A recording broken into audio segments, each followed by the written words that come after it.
दोस्तों, लाखों करोड़ों सालों से हमारी धरती इस ब्रह्मांड में अपनी अस्तित्व बनाई हुई है। इस दौरान समय समय पर धरती पर कई जीवों ने राज किया, लेकिन सभी में इंसानी सभ्यता ही एक ऐसी सभ्यता रही जो वक्त के साथ खुद को पूरी तरह से विकसित करने में सफल रही। हम सभी यह जानते हैं कि इंसान का स्वरूप आज जो हम देखते हैं वो शुरुआती दौर में ऐसा नहीं था।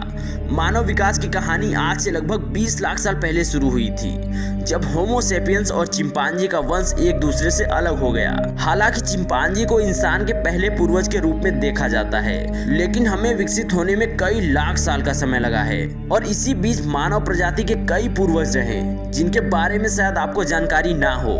तो बेसिकली आज का हमारा ये वीडियो मानव का जन्म और हमारे पूर्वज की कहानी बयां करती है।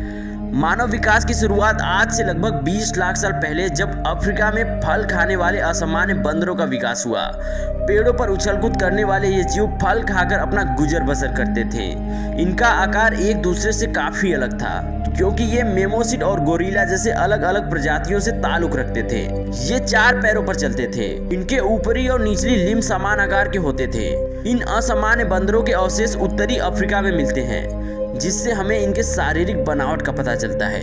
अवशेष बताते हैं कि इन जीवों का दिमाग काफी छोटा व साधारण था। साथ ही साथ इनके दांत भी काफी छोटे थे, जिसका मतलब है कि पुराने समय में ये जीव काफी सामान्य तरीके से जीते थे। खैर, ये तो धरती पर इस जीव की शुरुआत थी। अनेक सोच बताते हैं कि 10 लाख साल पहले पृथ्वी के तापमान में आई कमी ने अफ्रीका के जंगलों को प्रभावित किया, जिसके चलते इन्हें पेड़ों से उतरकर जमीन पर अपना बसेरा करना पड़ा। जिसके चलते इन जीवों को 2 पैरों पर चलना पड़ा होगा, जिससे हमारे पूर्वज आर्डिपिथेकस रेमिडीज अस्तित्व में आए। हालांकि हमारे पूर्वज असामान्य बंदर से आर्डिपिथेकस में विकसित होने में सफल रहे। वो 2 पैरों पर चलने में कामयाब रहे, लेकिन इनके प्रकार में ज्यादा बदलाव नहीं आया। इन जीवों के पैर अभी भी पहले जैसे थे, लेकिन स्पेशल आर्क में आई बदलाव की वजह से ये अच्छे से चलने लगे थे। लेकिन ये बात तो अलग है कि आर्डिपिथेकस की चाल इंसान से काफी अलग थी। जीवाश्म बताते हैं कि इन जीवों के हाथ बिल्कुल घुटने तक थे और उंगलियां आधी इंसान और एप्स से मेल खाती थी। 2 पैरों पर चलने के बाद भी अपने पेड़ के बसेरों को छोड़ना नहीं चाहा, इसलिए 2 हाथों के इस्तेमाल से पेड़ पर चढ़ते थे। आर्डिपिथेकस काफी कुछ इंसान और एप्स के बीच का क्रॉस था, क्योंकि इनके आधे फीचर इंसान से मेल खाते थे, जबकि बाकी एप से। और जैसे जैसे अफ्रीका के जंगलों में पेड़ों की मात्रा कम होती रही और सवाना का विकास हुआ, और उसके साथ ही अफ्रीका में एक नई प्रजाति ने दस्तक दी। इसे ऑस्ट्रेलोपिथेकस नाम दिया गया और ये जल्द ही अपने नए घर में रहने के लिए विकसित हो गए। इनकी चाल काफी ज्यादा इंसानों से मेल खाती थी। ये जानवर झुंड में रहना पसंद करते थे तथा कई किलोमीटर दूरी तय करने में सक्षम थे। और जहाँ तक भोजन की बात है तो ये जीव सब कुछ खाना और पचाना जान गए थे। ऑस्ट्रेलोपिथेकस बड़े आसानी से मिलजुल कर रहना सीख गए थे, ताकि मुसीबत में अपनी मदद कर सके। अवशेष बताते हैं कि इन जीवों के दिमाग का ढांचा एप जैसा ही था।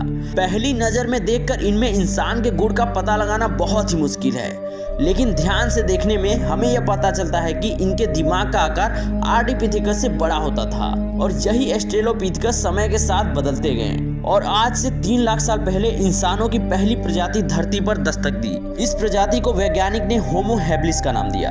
होमो हैबिलिस का दिमाग पहले से और अच्छी तरह से काम करने लगा था और इनके दिमाग का वजन 700 ग्राम होता था। हमारे जीवन से ताल्लुक रखने वाले होमो हैबिलिस पहले जीव थे जो हाथों का इस्तेमाल करना सीख चुके थे। ये धरती पर पहली प्रजाति थी जिन्होंने हाथ के इस्तेमाल से पत्थर बनाना, और इस जीव ने पत्थरों से बने हथियार का इस्तेमाल औजार बनाने के लिए किया, ताकि बाकी जानवरों से खुद का बचाव कर सके। आप समझ सकते हैं कि होमो हैबिलिस इंसान की तरह ही दिमाग का इस्तेमाल करना जान गए थे। हालांकि अभी तक इनके सोच का दायरा सीमित था, लेकिन एक बात तो माननी पड़ेगी कि हमारे पूर्वज पहले से काफी विकसित थे।